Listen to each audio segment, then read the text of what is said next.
Eli Apple was with the 10th pick in the first round, and year 7 he's been on 4 teams, and he got no All Pros. He got 0 Pro Bowls. I mean, like, yeah, I was just whooping him all game, and that was just another play where he couldn't cover me well enough.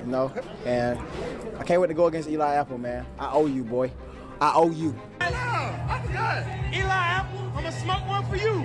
But when he was playing for the Giants, and no offense to his mom, but his mom was always around, he was a little brat. If you are him or a dude, then you can do all this stuff. Right. Eli Apple, my guy, you're not that guy.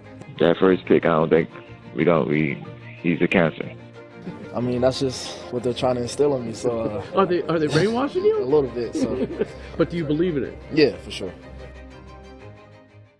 He's been called a villain, a liability, and the one guy every receiver in the league wants to see lined up across from them. For the past several years, Eli Apple has earned a reputation as one of the most polarizing figures in the entire NFL. But the story of how he got here, from a top 10 draft pick with a seemingly limitless future to public enemy number 1, is a masterclass in controversy and on-field mistakes. It wasn't just one moment or a single bad game, it was a pattern. A slow burn that turned a promising career into a cautionary tale. So how did it all go so wrong? How did one of the most celebrated defensive backs coming out of college become one of the most disliked players in the league? To understand the fall, you first have to understand the hype. Before all of the drama and the memes, Eli Apple was a certified blue-chip prospect. Coming out of high school in New Jersey, he was a 5-star recruit courted by almost every major college football powerhouse. With his limitless options, he eventually chose Ohio State, and under the bright lights of Urban Meyer's program, he thrived. As a Buckeye, Apple was a key piece of a dominant defense. He was long, athletic, and physical, and in 2015 he helped lead Ohio State to a college football playoff national championship, and earned second-team All-Big Ten honors. When he declared for the 2016 NFL Draft, analysts saw a future star, a shutdown corner you could build an entire secondary around. Or at least that was the hope. The New York Giants were certainly a team that thought the same thing. They snatched Eli Apple with the 10th overall pick, making him the second defensive back off the board. The first came from the Jacksonville Jaguars when they selected Jalen Ramsey with the 5th overall pick. And when the Apple selection got announced, it was instantly recognized as a reach. Many mock-ups had Apple falling to the end of the first round, but New York was confident enough in his abilities that they took him at number 10. Of course, when you're picked this early, it's going to be all smiles from the player. Apple was joining a historic franchise in the biggest media market in the world. He had the talent, the pedigree, and the opportunity presented to him.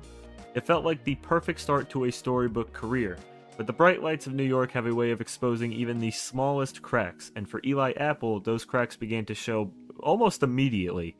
Apple's rookie year with the Giants was, well, let's just say a mixed bag, but his sophomore season in 2017 was a flat-out disaster. This was the year that the Eli Apple experience truly began. His play on the field was wildly inconsistent, I should just start off with that. He was frequently penalized, he often looked lost in coverage, and he gave up huge plays at the worst possible moments.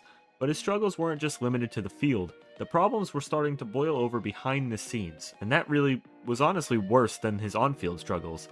For example, after a tough 31-21 loss at the hands of the previously winless San Francisco 49ers, the Giants held what was called a brutally honest film review session that involved the entire team.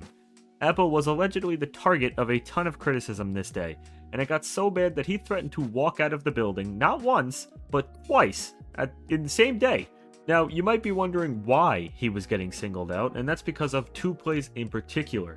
Reports indicated that the first was a play where Apple allowed himself to get blocked out of bounds, and instead of getting back into the play, he essentially just didn't bother giving any more effort.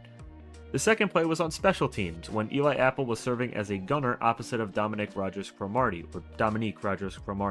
Rodgers-Cromartie was visibly fighting through the block to try and get downfield, while on the opposite side of the field, Apple was visibly not giving the same amount of effort as his counterpart, and basically just went through the motions of the play rather than actually trying to make something happen.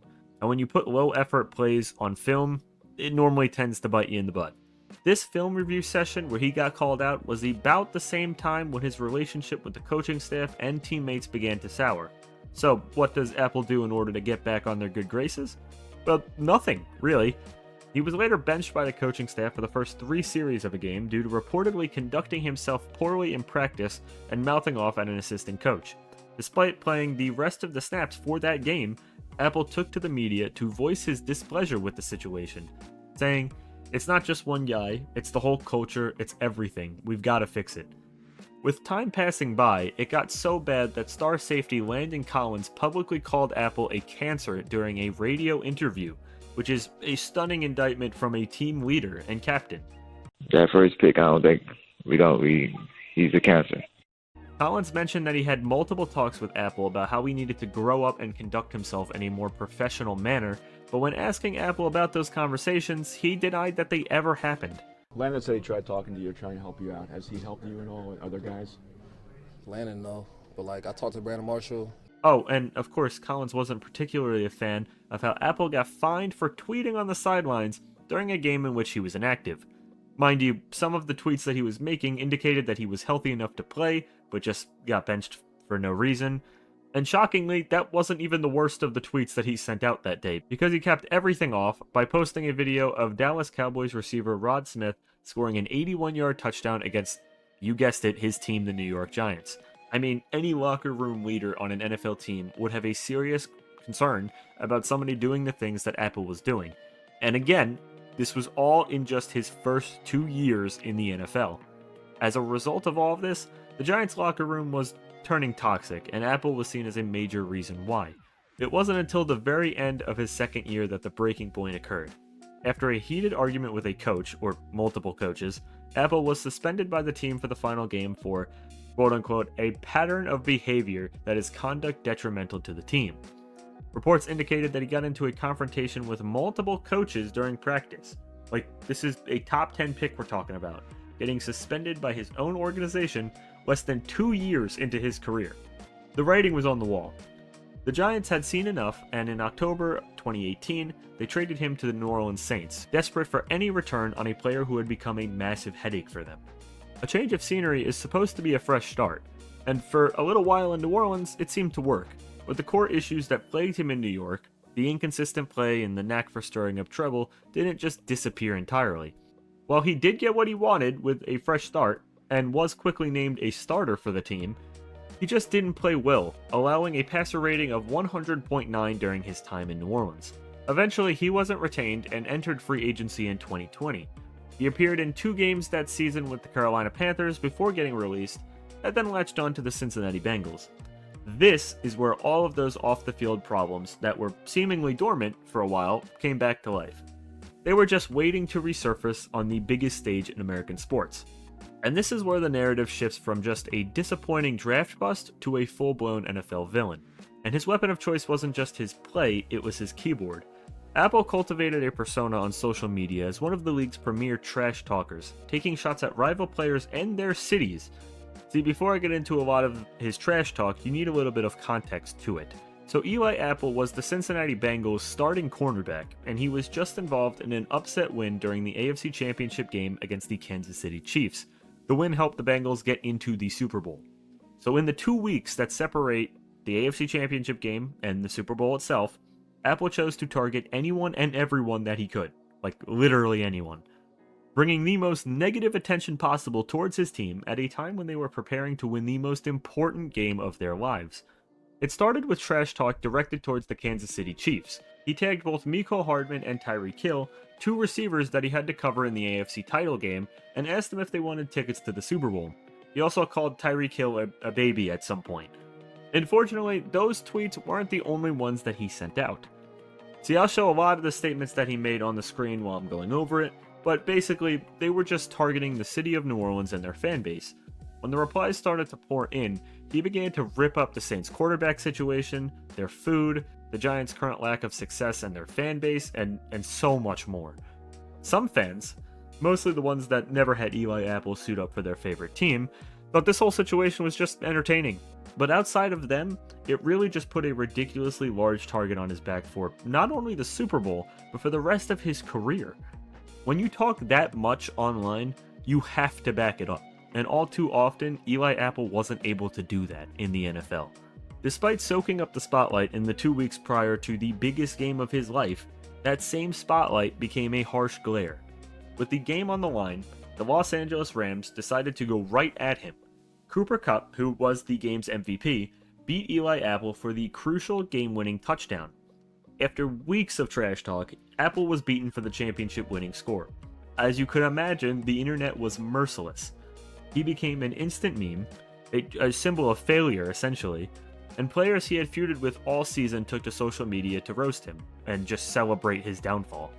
Among the few players that tweeted about him both before and after the Super Bowl were Chauncey Gardner-Johnson, Michael Thomas, Mecole Hardman, and Tyreek Hill. Hardman in particular actually mentioned that Apple was the reason his team lost the Super Bowl, so he got the last laugh on that front. Later on, after this whole Super Bowl incident, Apple's reputation also took a hit as public disputes with the mother of his child spilled onto social media, adding another layer to his controversial public persona. Now, I'm not going to go into too much specifics about this because a lot of the information I found was unsubstantiated, and I don't want to make wrong claims or seem like I know what I'm talking about when a lot of this is alleged information. But after the research I made, all I can gather for this video is that an Instagram model is claiming, or was claiming, that she was pregnant with his child. This woman stated that Apple allegedly wanted the child, then wanted her to have an abortion instead. When she wouldn't, Apple eventually blocked her, but not before claiming that he had a sex problem and that he's gotten 6 different women pregnant across a 3-year span. Because of this, the woman was outspoken on social media about intentionally injuring him. She said that she would pay fines, or any fines, for an NFL player if they took him out, specifically mentioning to hit him in the knees. This situation ultimately is just a mess, so just remember that a lot of this is up in the air still. It's just a thing that happened sometime after the Super Bowl loss. And yet, despite all of this going on, the man still had time to individually trash talk Stephon Diggs, Shaq Lawson, and Josh Allen on Twitter, and I'll show you those tweets as well. So really, there's just a whole lot going on here, and with that being said, Eli Apple became more than just like a player. He was a running joke in the NFL. He was the guy that every fan base loved to hate on and just make fun of. When he talked trash, opponents saved the receipts. When he got beat for a big play, social media erupted. He was a target when he was both on the field and off of it. His career since the Cincinnati Bengals has been a tour of just 1-year deals and stints, mostly because, teams don't want to bring in that personality. After the Bengals, he bounced to the Miami Dolphins in 2023, and then the Los Angeles Chargers in 2024, and in 2025, most recently, he landed with the San Francisco 49ers. Each stop really followed a similar pattern though. Some flashes of competence in practice, but ultimately the team decides to move on. He's never quite found a long-term home, which isn't exactly surprising, as no team seems willing to commit to the full Eli Apple experience and all of the baggage that it brings. He is a player who claims the criticism fuels him, once stating it reawoke a fire in him, yet his career has been a revolving door of new teams and fresh starts that never seem to last. He has been benched, suspended, traded, and widely criticized by players and fans across the league. It all feeds into the same narrative though. He is a player whose mouth consistently writes checks that his play can't cash. So, how did Eli Apple become one of the most hated players in the NFL? It wasn't one single thing. It was just the perfect storm of being a high draft pick who didn't meet expectations, being a relentless trash talker who often failed to back it up, and somehow becoming a magnet for drama both on and off the field. He created a persona that demanded the spotlight, but wilted when it burned too brightly. He invited the hate, and the league, its fans, and even former teammates were more than happy to give it to him. His journey is a modern cautionary tale of how talent can be completely overshadowed by attitude, and how a reputation can become essentially a self-fulfilling prophecy. Now, what do you think? Is Eli Apple a misunderstood competitor, or is he a villain of his own making? Let us know your thoughts in the comments below. And if you enjoyed, make sure to like this video and subscribe for more deep dives into the biggest stories in the NFL. I'll also be making posts where you can go vote on which video topics you'd like to see me cover, so go vote on that whenever you get the chance, and I will see all of you in the next one.